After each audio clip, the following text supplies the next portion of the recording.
this March 30th Street Committee meeting to order. Kathy, will you call roll, please? Carter. Here. Hampshire. Here.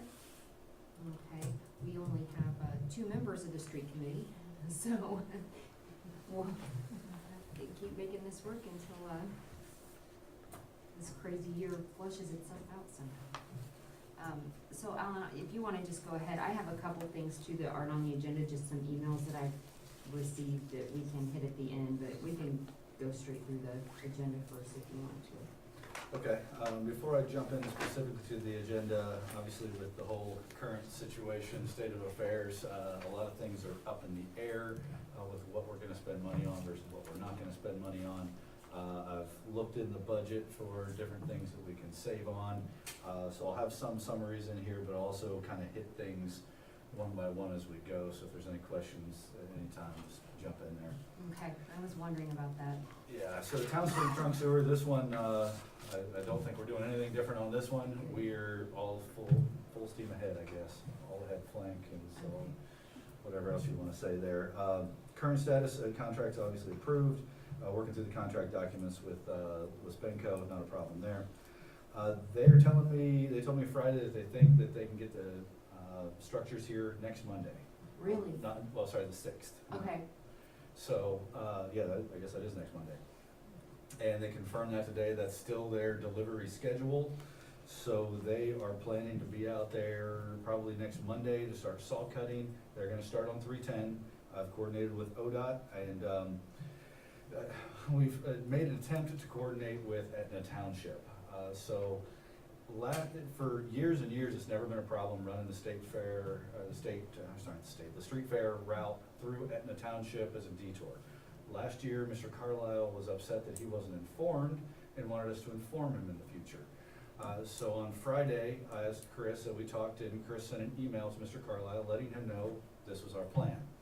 Today I received a call from ODOT saying, hey, nothing we can really do about this, but we got a call from Mr. Carlisle complaining about your detour route and said that we never informed him. I said, well, how did he find out? Because we informed him. So Chris and I talked, the mayor and I talked, we think that's a valid detour route and really don't plan to do anything except move forward at this point unless you had any other, okay. So. it's a public road, right? Yes. Yeah. Yes, it is. No. Perfect, we will proceed with our detour as planned.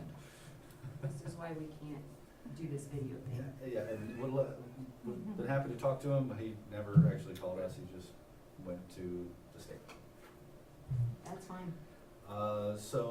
Again, we're gonna close the road, planning for a 2-week closure. Tomorrow we'll put out the message boards, we'll put it out on Facebook and the website. And I don't think it's gonna take 2 weeks, but with the weather that we've been having, it could very well to get out of 310, so we'll open that back up as soon as we can. And then the rest of the project, anticipating early May for completion as long as the weather will cooperate with us. Well, and I mean, and with the current state of affairs, there should be substantially less traffic to worry about.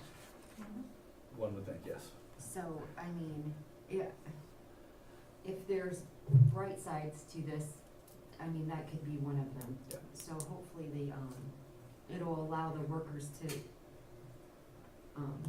get things done timely and safely for them. I mean, it reduces their risk, so I think that's not a bad thing. Well, and as far as the project goes, obviously 310 is the most critical part, at least insofar as traffic. And then if something happens on Town Street and they end up, losing a crew member or something like that, Town Street's much less critical. Everybody can get in from one side or the other. There's alleys on the back on both sides. So that shouldn't be as much of an issue as getting How, has 310. the flooding been down there with the rains as bad as they've been? So on the event of March 19th, 20th, that Friday morning, Linda Avenue had 3 feet of water on it. We pumped for better part of 3 days. We had 4 pumps out there at one point, just a chorus of humming pumps. One of the residents who I actually graduated from high school with volunteered to stay up with the pumps. He lives right there and said, if you leave him here, I'll man him. Wow. So we left him with him for about 6 hours overnight until he got tired and shut him down, and put them over by his garage. So we were all kind of working together to try and keep that It's amazing. going. But yeah, Linda, there's a few residents who got up to, one in definitely in his crawl space, a couple I think in their sheds areas, but some of that also appears came over from Broad Street, which isn't the normal route. The tiles there were just full and it Right. overflowed that direction, so it's definitely a lot of water. Over the weekend, we pumped Friday, we pumped yesterday, but there was really no flooding that occurred. We just kept it pumped out. Kept it to stay pumped up with it. Okay, Which in general has been the case throughout this whole thing. We've got ahead of it, stayed ahead of it, and stayed up with it until, last Thursday, Friday, March. which is 1920. pretty remarkable considering the situation, so, again, hats off, I don't know, it's been said a lot, but I don't know how we've managed to, you guys have done that the way you have It's for been a the challenge, length of time that definitely. we've had to do it, so, wow, okay, Looking forward to that one being installed, for sure. yes. And that's all I have on Town Street, currently. Intersection safety and capacity study, so we've talked about a fair amount of this. I had it grayed out previously, but I put together the latest plan here, and mostly, for the proposed major intersections, Broad and Summit first, Broad Street Downtown Corridor, then Broad Street and Taylor, then Summit Road and Havens Corners, and then Broad Street and Watkins. I've kind of fleshed that out here. I don't know that we need to go into the details of it, of when we're trying to go for funding, who the funding would be through, and then a construction schedule, as well as the plan for each of those. So, if you wanna look through that, That's amazing. give input, that's what that's the general idea of what we're trying to accomplish there over the next 5 years at least. Well, takes that a little bit more than 5 years, and Broad and Watkins would be probably in the 8-year horizon by the time we would really get into construction on that. You know, this is helpful for me too, because the funding mechanisms always confuse me, so, Okay, and I I have a spreadsheet started here that actually the consultant put together for me. I've got some stuff to fill in and flesh that out a little bit. But definitely by the time we get to budgeting, I'll have that fleshed out in spreadsheets where we can see the schedule, where the money's coming from, and how we're proposing to use it. okay. And on our first step here with the funding, is that when we find out if we've gotten an ODOT grant? No, Or so is that when we have to apply by? The application has been submitted to ODOT. There is a video conference this week with ODOT. There's 3 projects that they're taking forward. Ours is one of them. So it goes to District 5 first. That's where this video conference is gonna be with them. They're already planning to take it to Central District. Beautiful. This will just they'll be asking us some questions. The consultant will be there to answer anything. And then I'll be there for input if needed. And then I think it's, Jim, do you happen to know when you get the announcements for the ODOT safety funds? I wanna say it takes them about a month to a month and a half. Yeah, actually, it's gonna take probably 2 months. 2 months? Yeah. Okay. Okay. So it'll be a couple months before we find out anything on that, but. Seems like we're pretty high likelihood of getting funded. Yeah, as long as the current state of affairs doesn't affect their funding, we found out earlier today, OPWC has put a freeze on things, so until we know more, we're gonna move forward with that accordingly. I was worried about that. Okay. ODOT is moving forward pretty much as expected. Most of their money is gas tax money. They have very little general fund money. So the governor's mandate about the 20% cuts in budget would be administrative in ODOT and not project specific. Beautiful. So we're carrying a little bit of optimism that maybe the transportation piece might not be impacted. You know, even, and the gas tax could go down a little bit because there's not as many cars out, like you mentioned earlier, but it seems like ODOT's really forging ahead until somebody tells them to stop. So we, Well, and I mean, ideally, this is the time for them to get projects Right, done. I right. mean, if, you know, again, for the safety of their people. Okay. Okay, so I will hit a couple other highlights on this. I'm gonna jump down to the proposed minor projects. One thing I was trying to get done this year is to install 5-section signal heads to give the protected left turns at Watkins and Broad. So on Broad Street. That's a little bit more involved than I was hoping, because you do have to have detection to put those in, so we do have to run some conduits. And that signal cabinet, the controller, is basically antique. It's one of our older ones and it's in pretty bad condition.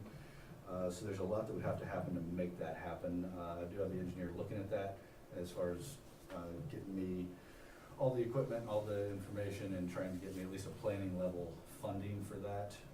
We do have some money built in for this year, just might not be enough, so between this year and next year, that's one of my goals as far as the minor projects for intersections. I think that's an important one. And then moving on to maintenance, we actually had Oxford and Broad, the conflict monitor went out on Saturday. Fortunately, we had a spare sitting at Healthy Place, and we were able to bring that spare down and plug it right in. So I do plan to continue spending some money on intersections, things that we know there's problems, and getting spares, because a lot of those pieces of equipment are really old. Okay. So in the event that we do have one go down, we have stuff available. And then, I think that's everything under the intersections then. Streets program, that is currently out to bid. Honestly, I don't remember what our bid opening date is. I probably was figuring to extend that. It might be April 7th. Yeah, so it's scheduled for next Tuesday. At this point, probably gonna extend that bid opening a little bit. Probably gonna push it out 2 weeks would be my guess, to see how things go, but that's one, of all the projects, that's the one that I do not wanna push. We obviously brought the $200,000, we're working on getting $200,000 in the supplemental. I think that's still justifiable. As we go down through this, we'll see that I've got probably $500,000 in other things that we can cut and have savings on to put back to our bottom line if needed. But this is the one where I would strongly recommend just continuing on and keeping up with our road paving project. Agreed. So unless there's any questions on that one, that's all that I had for streets program. All right, moving into project updates then. Oak Meadow Drive, nothing new there, just waiting for things to dry up so the contractor can come back. Safe travel plan, phase 1 and 2, similar, there's a couple things on the punch list, but they're pretty minor. Phase 3, we were actually going to put that out to bid this week, but this seems like either number 1 or number 2 project to get the axe for right now. It's fairly simple. We could hold off on bidding this for a while. There's nothing critical about it. You know, as part of when we did the last intersection and when we were planning to do this one, we were gonna upgrade the controller cabinet there as well. But again, as long as we have some spare parts on hand, I don't think it's critical. So at this point, I'm thinking maybe we just hold off on advertising this, waiting to bid it, and see how things work out. That's $150,000 budgeted for that project that we can hold on to. In the event that we need it elsewhere. Right. So if you guys are on board with that, I just won't put this out to bid right No, now. I think that's a great idea, Okay. just until we get some certainty back in Yeah, what's going on. that will make finance very happy. I bet it will. Taylor Road Drainage Project, this one is currently out to bid. I've pushed the bid date once already, and I think I've pushed it to, hopefully not this Thursday. I wanna say it's the 2nd of April. Nope, that's not right either. The 9th of April. Right now, I'll hold that, but there's a decent chance we'll push that one again. The other one, this is the second one in my mind that would hit the chopping block. Of course, we can go ahead and open bids. We have 60 days to award a contract. We can choose not to award a contract, even though we've gone through the bidding process. There's clauses in the contract documents that say if we decide not to bid, we don't have to give a reason. We can just, or decide not to award, we can just not award. So there's no harm in going forward with that for now. but we have, a couple months to make a decision on if we will actually want to go to construction on that. So just throwing that out there is $300,000 of potential savings. I struggle on that one only because of the extensive drainage issue that we have down there, and as long as they've had to deal with that issue in that area, it has been,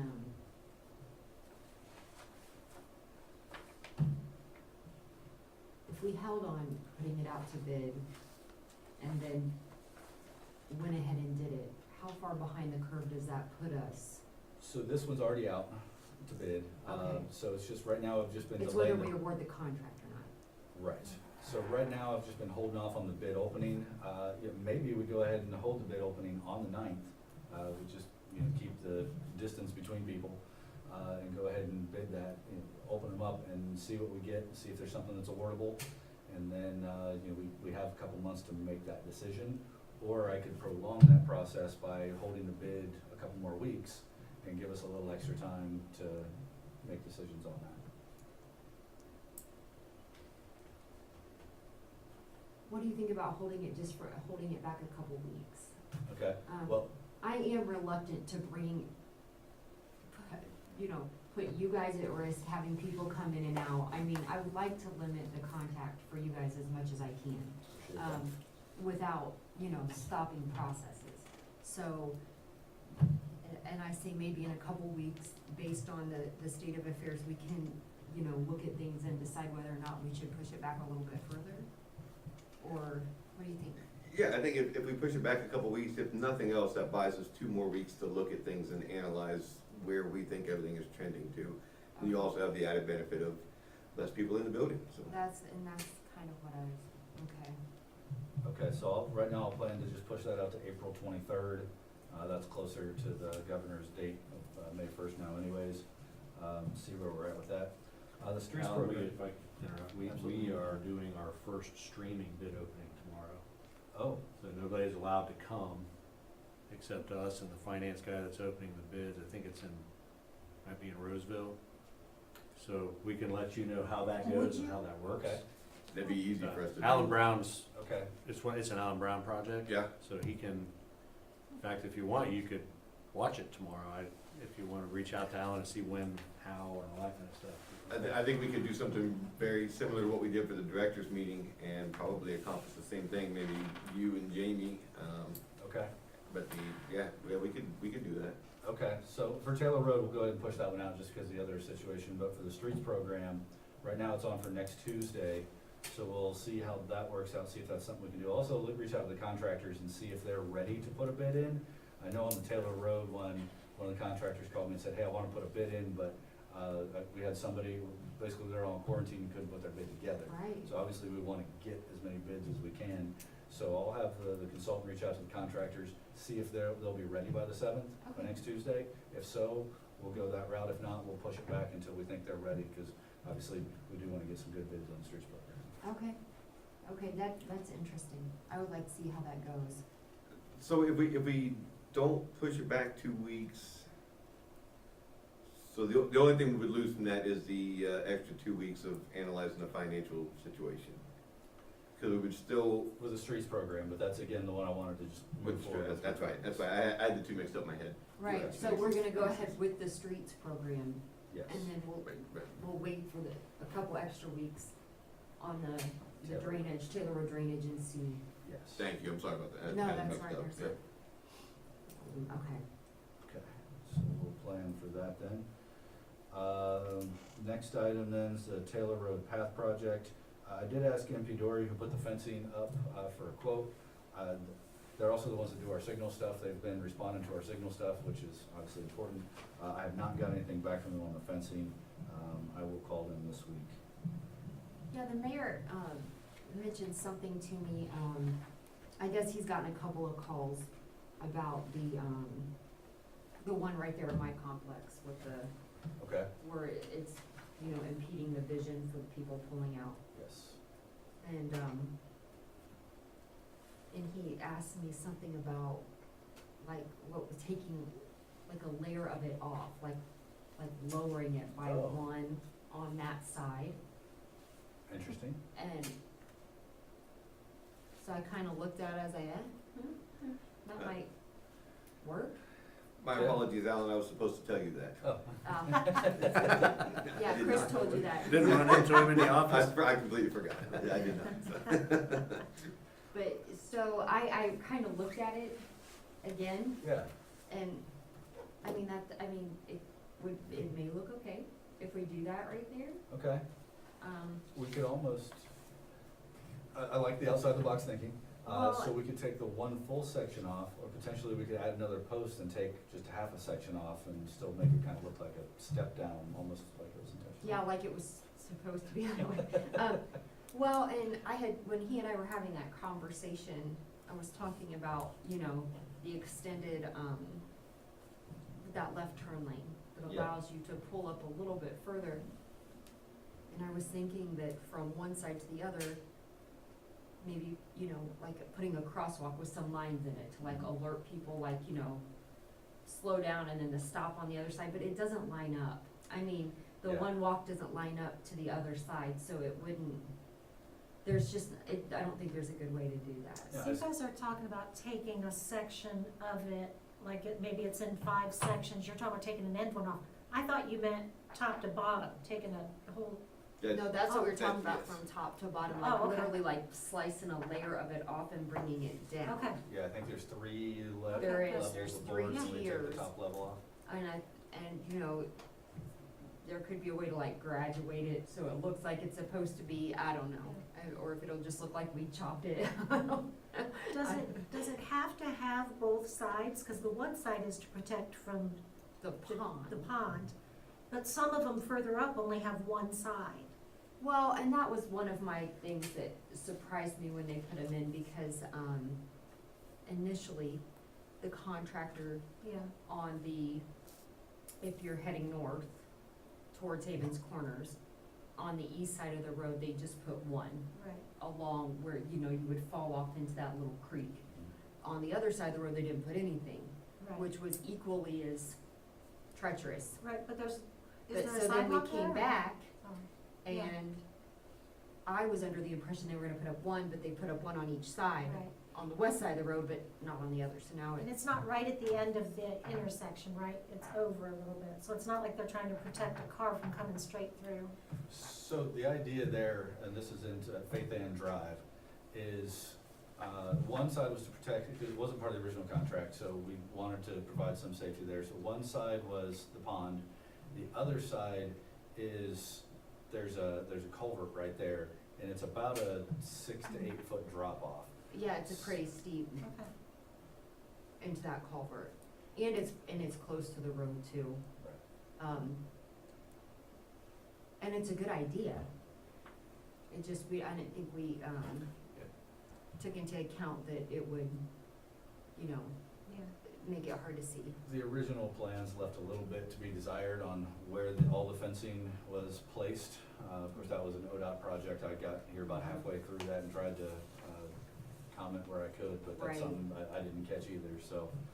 But this was trying to retrofit to make things make sense. It still doesn't make the most sense. It doesn't, and it was expensive Yeah, it's very for us to expensive. continue to not make sense with. It was a little pricey because we wanted to stick with the style that was already there. We didn't wanna put something out there that didn't match after all that work, but then, also, we don't wanna continue to incur a great deal of cost on that, so, but that was maybe an idea and maybe something we could do in-house. We could do something with that in-house, probably put a new post in and, take a look at it, see how If it far we could- need to go back, and whether we take it all the way to the existing post might be just as simple as that. We'll take a look at that. Okay. Moving on then, development impact fees, that's in progress, scheduled completion's June 1st. Last I talked to them, they were moving along fairly well with that. Okay. And then moving to drainage issues, maybe I should put the flooding up here first, but keep in mind the flooding as we go through Monarch Drive. This is where we installed the outlet structure. That's been working very well, with this storm, the 19th and 20th. That second pond was backing up. I got one report of a lady that got some water in her basement, but it was also flooding out into Monarch Drive on the back side of that pond. So we had the flooding on the front side still, and then flooding on the back side. But with the flood that we had, just about every retention basin in the city was overflowing. Right, Uh, right, Licking County EMA estimated that at a 500-year storm. right. So there's not anything we're gonna be able to do in a 500-year storm that's gonna save everybody. Well, and I was gonna say, I mean, I don't think, judging the success of that fix on this storm is fair. I would agree, and what I wrote in here is that, we'll continue to monitor it. It's been working fine otherwise, and it really, there was only a little bit of water in one basement, so. Which is still huge, Still fairly successful, yeah. because had we not done considering this. anything, it would have been really bad, Yeah. so. And the other thing to consider is Sage Point, the proposed development, the northeast corner across from there. That will actually, I'm not gonna say it will help, but will most likely help, because we've told them as part of their development, they need to over-detain by about 20%. So they need to go even more strict stormwater regulations and retaining water on that site, because that all drains through here.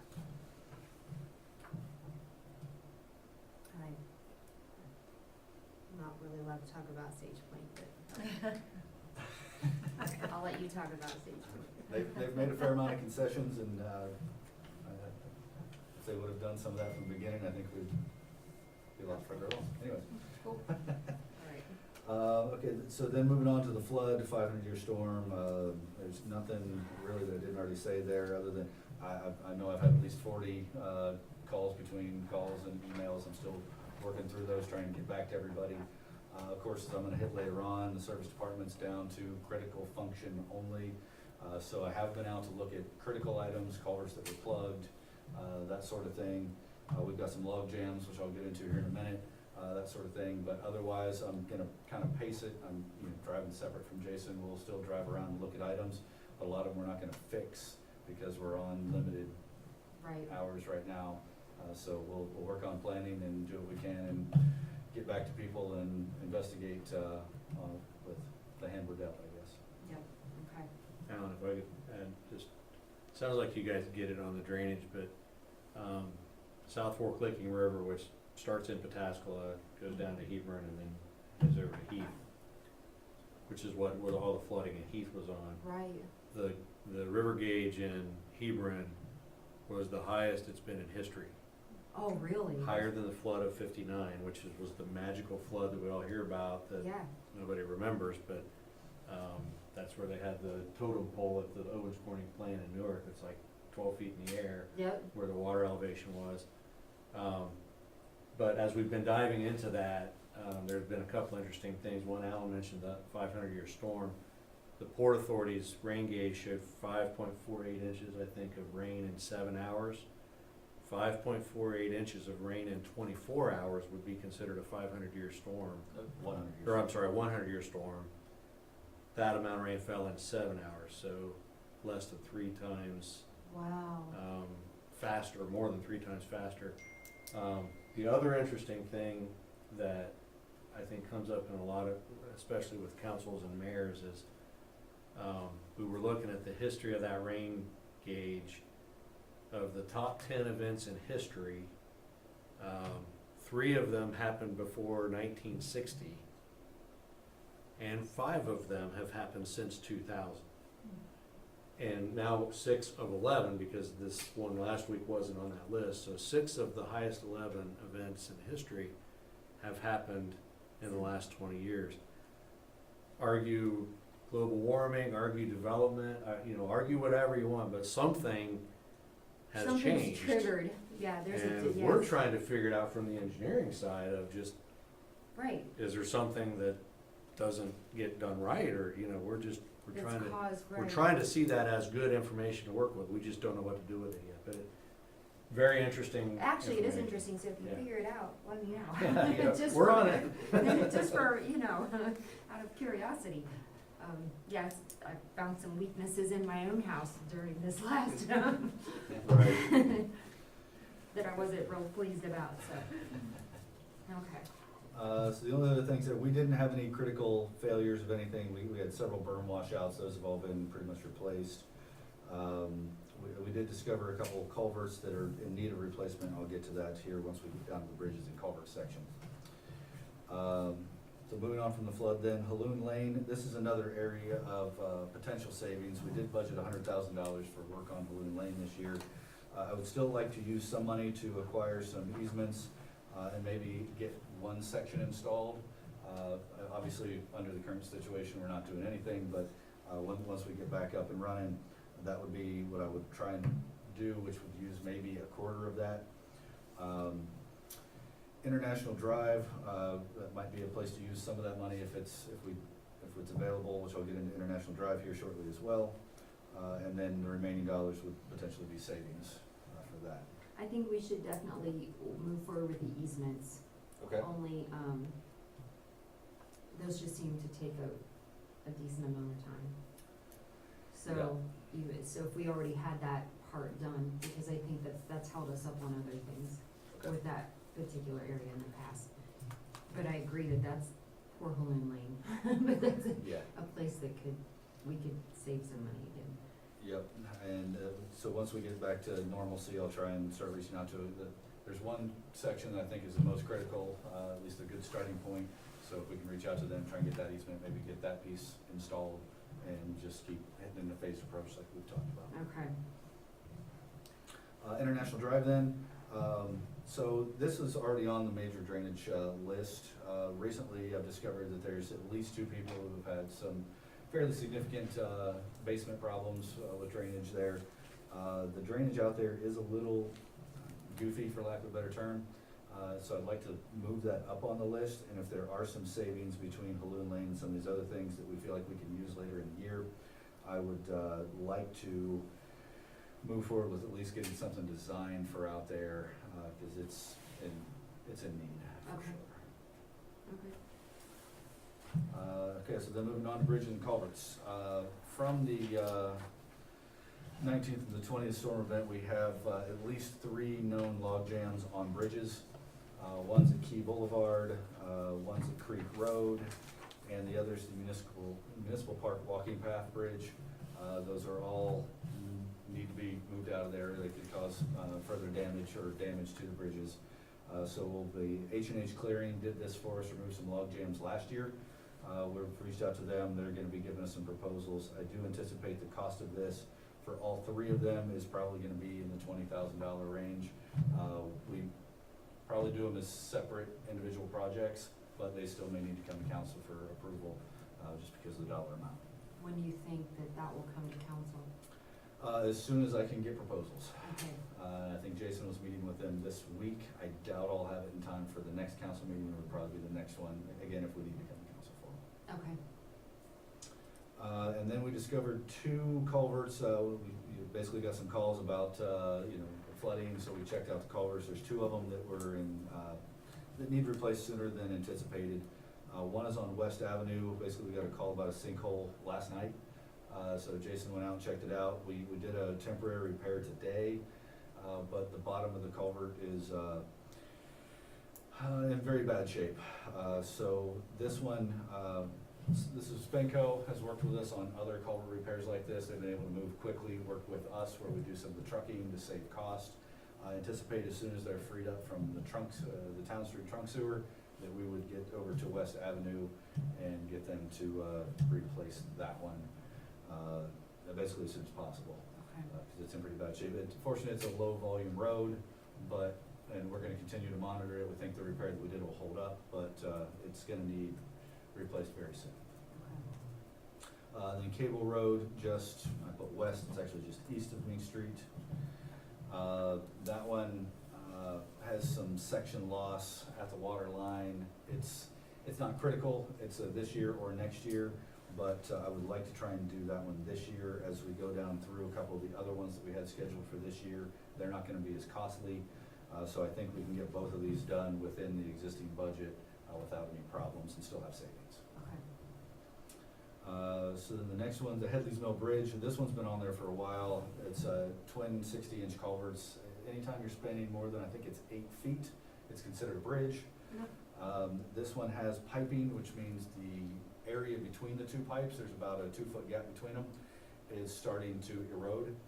So we have two options, which we've talked a little bit about before. Option one is basically retrofit a head wall and pour some concrete around it to stabilize the area in front of it. Option two would be replacing it probably with a box culvert. The box culvert guesstimate's probably $200,000. I've got an engineer looking at what size box culvert we would need and putting together a plain and level estimate for that. But I did get a quote from a contractor to put the retrofit head wall in at $20,000. So for 10% of the total cost, we could do that. That would last us roughly 7 to 10 years. That's probably how much lifespan we have left in the corrugated metal pipes that are out there. And then we'd put a box culvert in there. So I'm thinking we spend that little bit of money now for the maintenance, get a little bit more lifespan out of it, build the $200,000 into the CIP in 8 to 10 years. 100% agree. And that was kind of what we thought initially. I mean, that's kind of where you've been leaning the Yes. whole time, but it sounds like, I think we were kind of waiting to see if that was something that could even be done, right? Yes. And then saying that we I probably wasn't sure what the could. cost was gonna be. They Right. came back a little less than 20,000. I wasn't sure if they were gonna come back at 35,000. At 35,000, You're kind of like, yeah. And then, if it's only 150 to put a box culvert in, that disparity is a little bit less. But I do wanna wait to see what they come back with for the cost estimate on, for the planing level for the box culvert, but I'm Leaning towards that end of it. leaning more heavily towards the end of doing the maintenance now. And for reference, we had 90,000 built in this year for that. Okay. So 90,000 wouldn't get us the box culvert, but we definitely have savings by going this route and putting the retrofit head wall. Okay. So then moving to the Blacks Road Bridge. I put in, this was a recently discovered bridge. It's not on our bridge list, but it's twin 72-inch culverts, which definitely qualifies as a bridge. Awesome. I happen to be looking at that for another reason here recently. So one, I got a bridge engineer involved to make sure that it was a bridge. So that will be added to ODOT's list. But two, notice there's a little bit of section loss on it as well. So this one has jumped up in the list, and I was looking at the CIP. I'm probably gonna try and build it in for next year, to put a box culvert in there. Again, it's a guesstimate cost of $250,000, because of the size and depth there. And I think with the savings that we've got this year and the way that the rest of the CIP for the bridges was, we just built last year, and it was all kind of trying to work things in. I think we can move things around. Nothing was terribly critical on that list. It was just making sure we still keep up with the maintenance. So potentially, we did build 65,000 in to replace that this year, but the 65,000 that I built in isn't gonna cut it. Is it gonna work? However, it would probably get us, we could use about half of that, plus or minus half of that, and get the design work done this year. So that's, again, not anything that we need to make a decision on today, but coming in probably July, August timeframe, hopefully once we're out of the corona winter and have some sense of normalcy and idea of our budget, that'd be a time to consider pulling the trigger on doing some design work on that. Okay.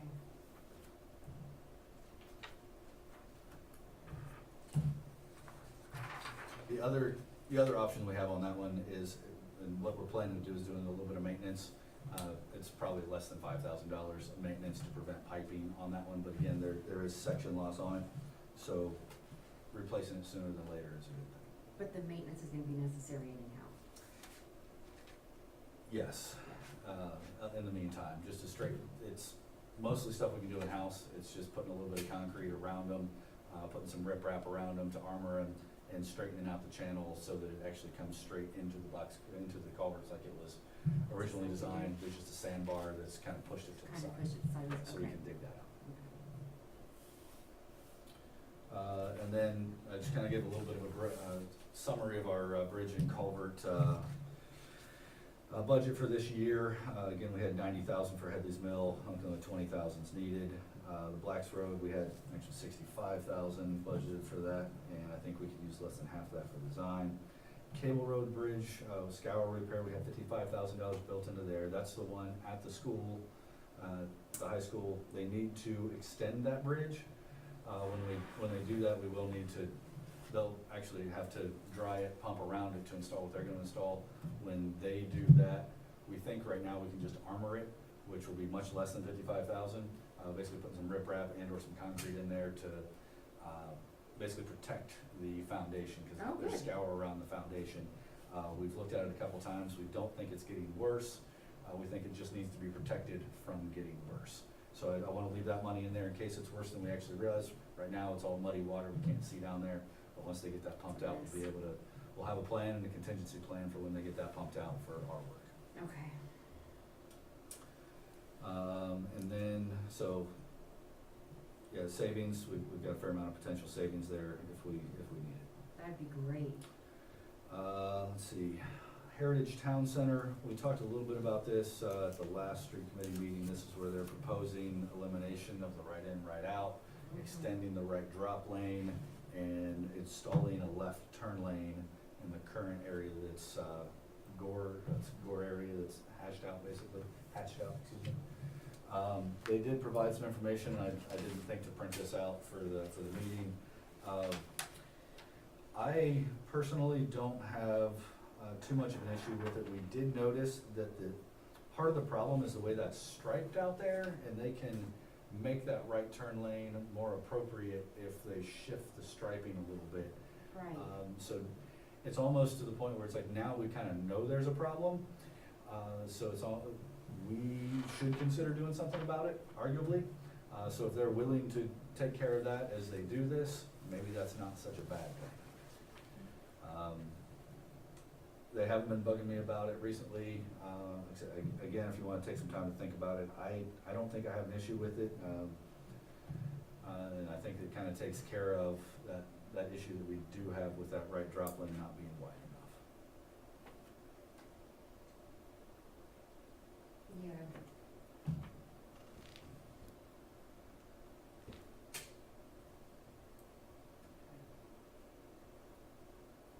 Let's sit on that one for a second and see what, Fair enough. And for the next street committee meeting, I will plan to have the plan that they provided with the aerial and some preliminary work that they've done. that'd be so great, you- that way I can, Actually, I'll email that to you, so we can just see it. so you can see it ahead of time, yep.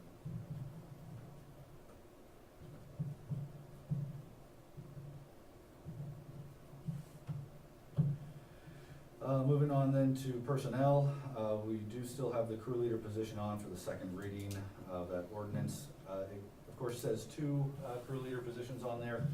I would like to continue with that, whether or not we make it one crew leader, two crew leader, still wanna create the position, still would be able to promote one of the guys from within to create, at least have a crew leader, which would help us and really not hurt the budget at all, or minimally. And then if, we can, look at the option of adding the second one, even if it's not this year, maybe we push that off to next year. And of course, that would be a fair amount of savings. And refresh my memory, cause I'm trying to think back, didn't we decide to go ahead and stick with the plan to create it for both, but only hire one? Wasn't So- that what we argued? So that is what we argued, when the discussion ended, it was, this is only the first reading, we'll talk about this later.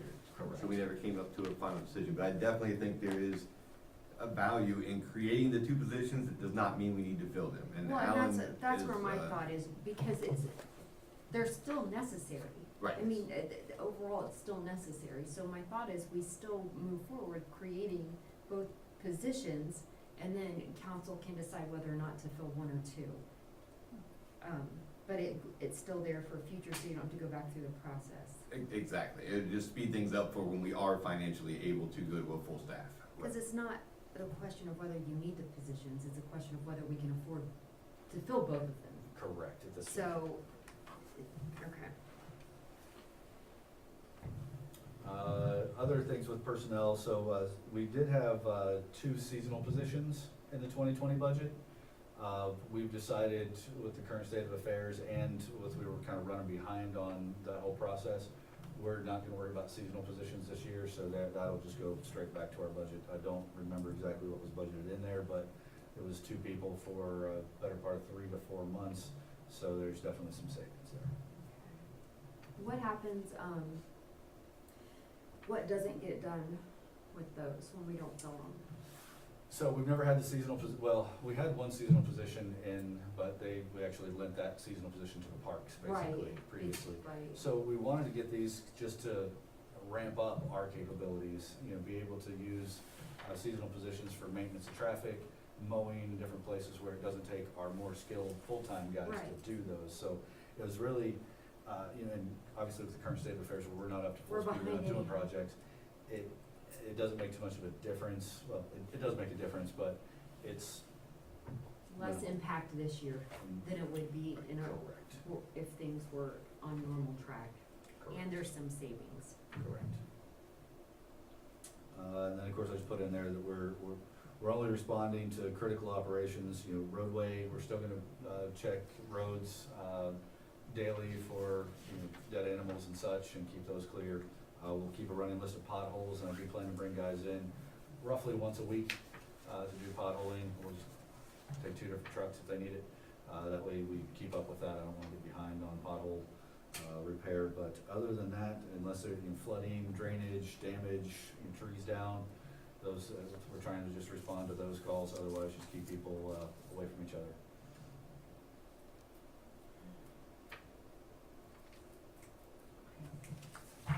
And that is everything that I had on my list. Jude, did you have anything that you have questions on or they have come out? I did have a question on, with these people who call in.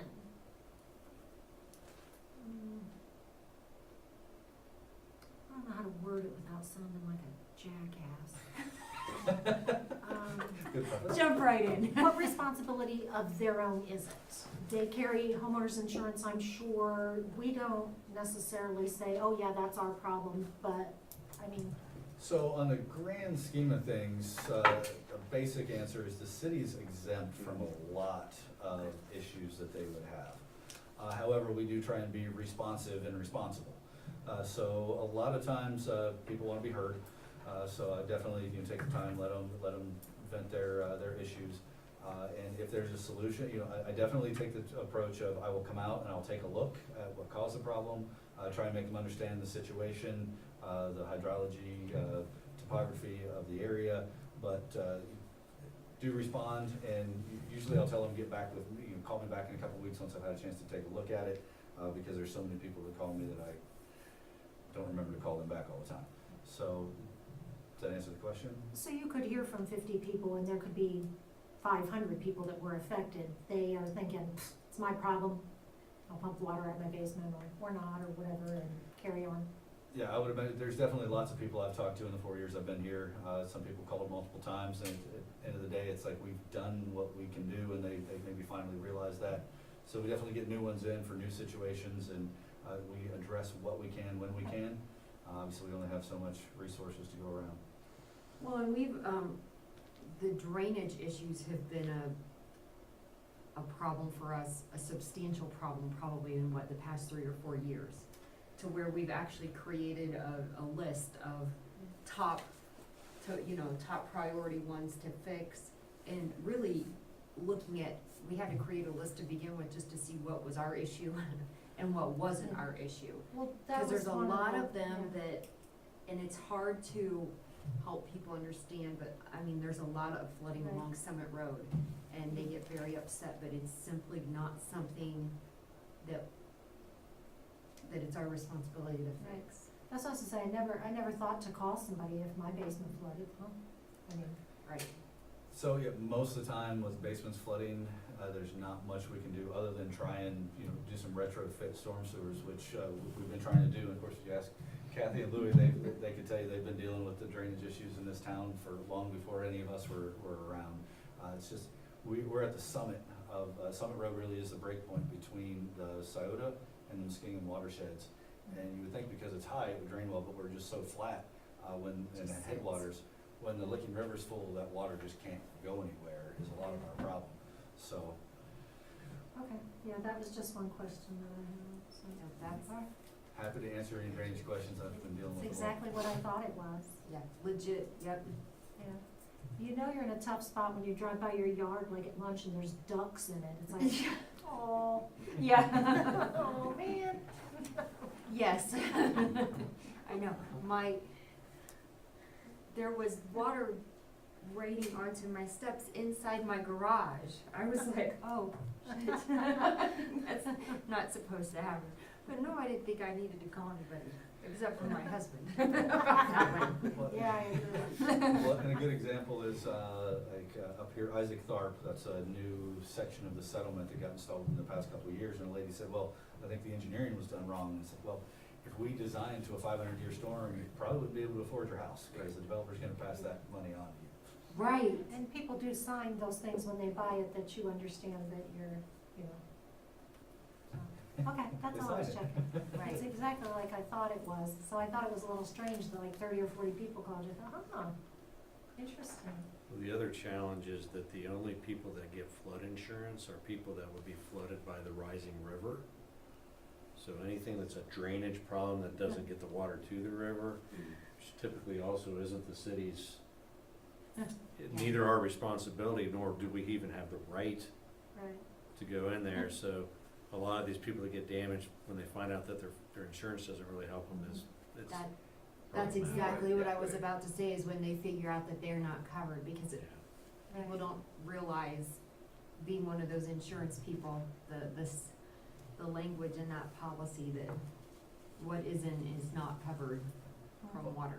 And sometimes it actually is because there's a culvert or a catch basin or something that's plugged up, so we definitely investigate, the drainage around it to make sure there isn't a problem that we have that's causing that. Well, and that's the one thing, I mean, I think that we've done a really good job of, is that we are responsive, and that, we go out and we talk to people, and we have corrected a lot of issues. I think even some that probably weren't necessarily ours to correct, True story. but we have, so. Usually There's if they goodwill flood a there. road, we wanna take care of those. Well, I did get, an email from, Ruth Miller with the Brooks Edge, Homeowners Association. And one of them was the questions about the utility lines that were put in along Taylor. About the ruts and such that have been cut in. She said our mowers will be out soon. The area's damaged. Would we follow up to make sure it was repaired? I haven't responded to her yet. But just so you're aware that that's the question being asked, I'm gonna tell them exactly what we've already spoke about, is that, we'll be following up with them, it's on our radar, and we'll have to fight that fight Yeah, when the time comes, which is gonna be more difficult now than it was before, I think. that could well be, and of course, until it dries up a little bit, they'll just cause as much damage as they're solving, so. Exactly, so there is no point in messing with it. And then she said there's something about, they have several storm drains that need cement. There's crumbling around between, one storm drain between, 333 Eddington and 337 Eddington. And the one at, 113 Brooks Edge. So, Okay. I don't know if you could just, if I somebody got that could email clarify as well. Did you get that one? Yeah, and I Okay. hadn't responded yet either, I've been Oh, yeah, calling you're people on back this one. first, Okay. but, we will definitely add that to the list of things to look at and make repairs if needed. Okay. Yeah, so if you can just peek at those and let me know if anything is not gonna be kosher, so I can make sure I reach out to them Will do. and try to smooth that over. I had two more things too on that then. I did have two people contact me. One is a fellow member of our council that lives on the same road as me. There's a corner where they put at Mink, turning on to Havens Corners, that is cut a 90-degree angle, so people are just cutting across it. Yes. That appears to be offending many, which is interesting, because it didn't bother me at all. But I did go over there and I did take some pictures of it. So, Yes. a suggestion was mentioned to me by one of my children to put a giant boulder there, and that will stop everything. Have a giant boulder, there, fixed.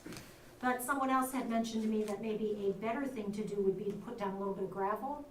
I don't know. So I am aware of that issue, we've looked at it. I don't think the radius was really taken into account there for turning on the side road. Like Mink was, everything was great on Mink. And Yeah. actually, the other two side roads is fine, but that one Columbia, right there. yeah, it's nice curve. It's too, yeah, there's not Yeah. enough of a radius for There larger isn't. trucks to Yeah. get through there. So, what we've looked at and what we were discussing was basically, I think we need to get some actual pavement in there, to increase that radius, so that people can make that without it going through the yard. So we could put gravel in there, but it's probably just gonna get tracked out onto the road. So, Make it worse. we were looking at trying to get with Decker, they're a local paving contractor, and maybe another one to get quotes on just painting that out and having them dig it up and actually put a road section in there. Okay. Yeah, so that's been mentioned to me by a couple of people. And then someone mentioned when they called in to order their mulch, that they're very concerned about the traffic near the new school. And I explained to them, don't get any less traffic than you got right now out there. So we don't know what's gonna happen. Just have to keep our eyes on that, so. But So as far as part of the school, they did submit a traffic study. There was nothing required to happen at any intersections, but they did have to put in turn lanes for their entrances. Well, one for the new and extend the entrance for the old.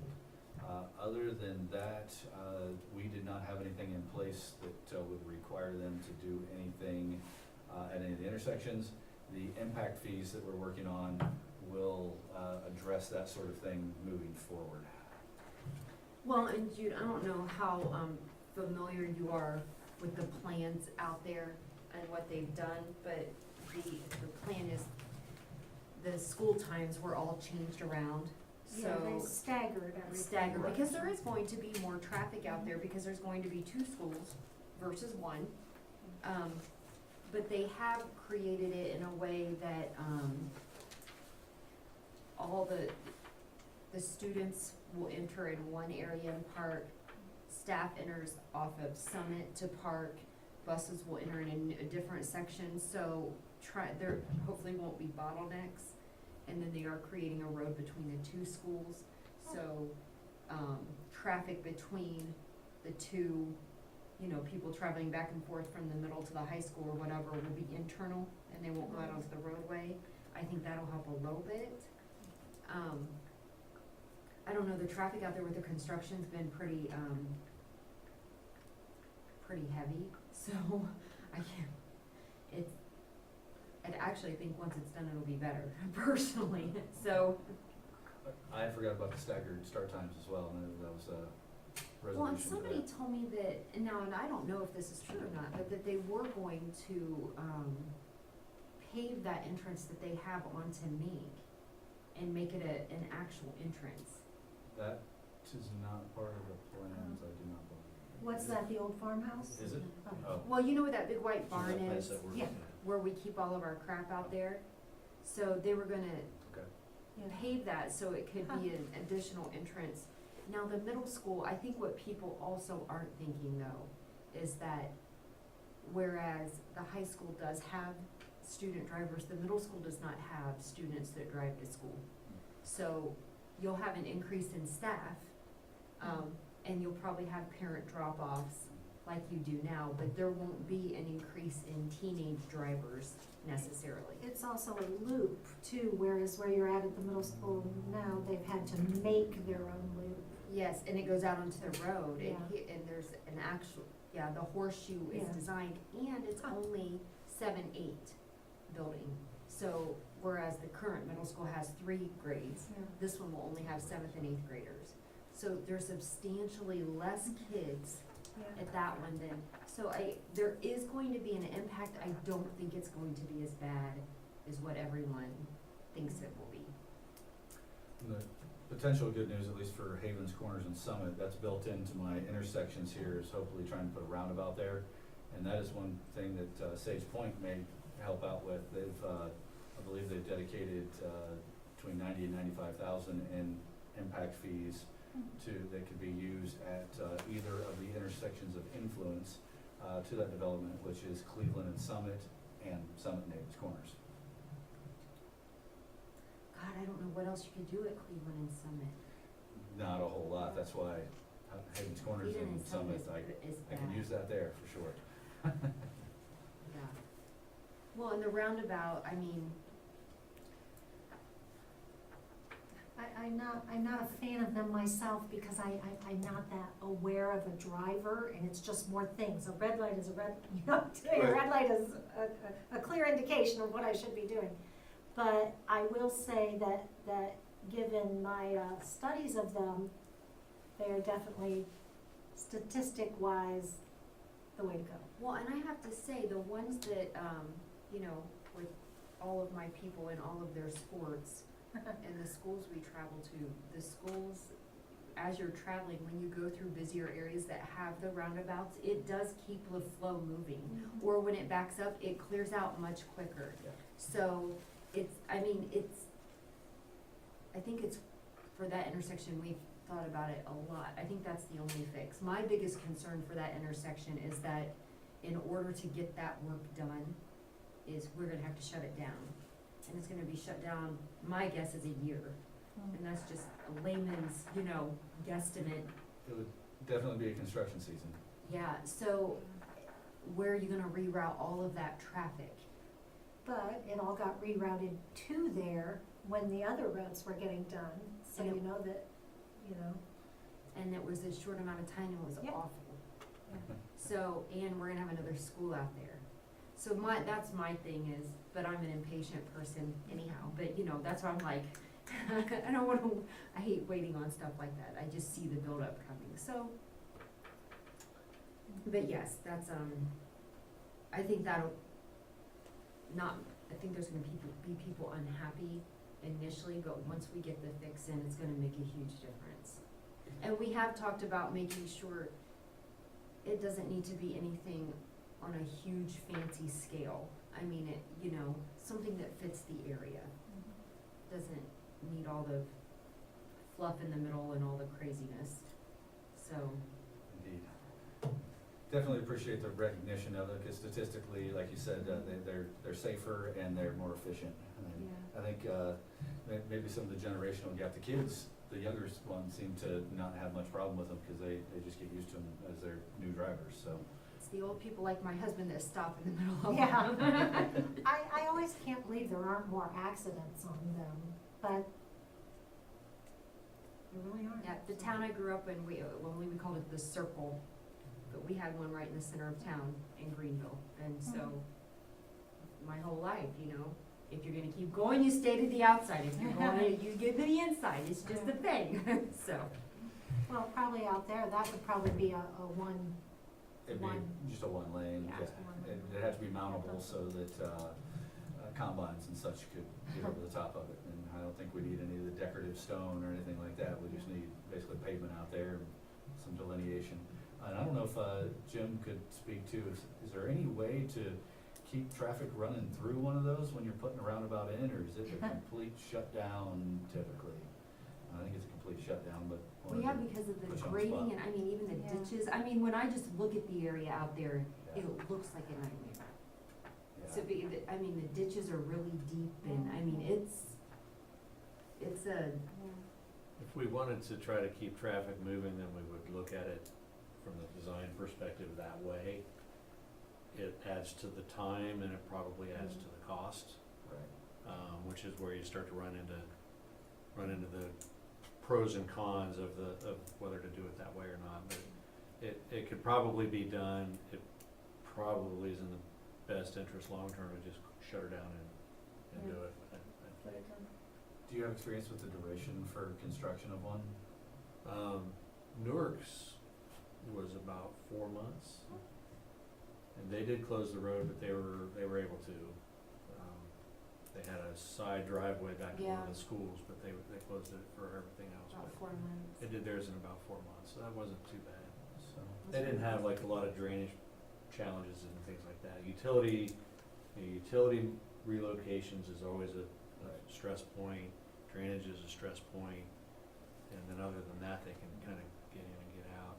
And on your point about crashes, not only are the number of crashes reduced, but the magnitude of the crashes So I was gonna say the is greatly severity. reduced. So you don't have any head-ons, It's a you don't have story. any T-bones, you have glancing side blows, so people aren't really getting hurt.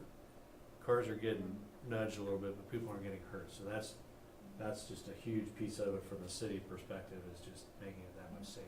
Didn't a Makes it big, really difficult for an insurance adjuster to figure out who's at fault. didn't a big tractor trailer take care of relocating some of those utilities about a year ago? Yeah, they put the pole right back where it Oh, was did before, they? though, so, yeah. Yes. All right, guys, is there anything specifically, so our next council meeting, just so you know, Chris and I talked about it, and I've talked to Todd and the mayor about it a little bit, about the setup of the next council meeting. We are going to, are we moving forward with that plan, Chris? As best we can, the police department building does not have a, setup for a phone conference, a conference phone. But I think that we can do similar to what we've done in the directors meeting and have my laptop in there, and, each director can give the report that way. Okay. We're gonna try to do it in the police station training room, so we can space out, and there's only a certain amount of us there, and the directors call in. And I think probably after that point, we're gonna have to revisit how we do the remainder of our meetings, because this isn't a conducive environment to having us all in it, so. But is there anything specifically that we No. need to address, or? This meeting, I'll have one resolution on for the ODOT salt contract, which we participate in every year. Right. It doesn't even have the total value, that'll be in there online. We ordered 1,800 tons, for the 19-20 season, and our barns are full, and we've actually bought out some of the contract, and we've still got some more we're gonna have to buy some tarps for. So we're probably gonna reduce to about 1,200 tons, and it's plus or minus 10%, so we go up to 1,320 or down to 1080. I started to say our stores, we should be pretty good on the supplies. We've got plenty. 2 years in a row now, we haven't really had to touch it, so. All right, if there's nothing else, motion to adjourn. I guess that's me. Second. I second. Carter, Yes. Hampshire. Yes. Adjourn.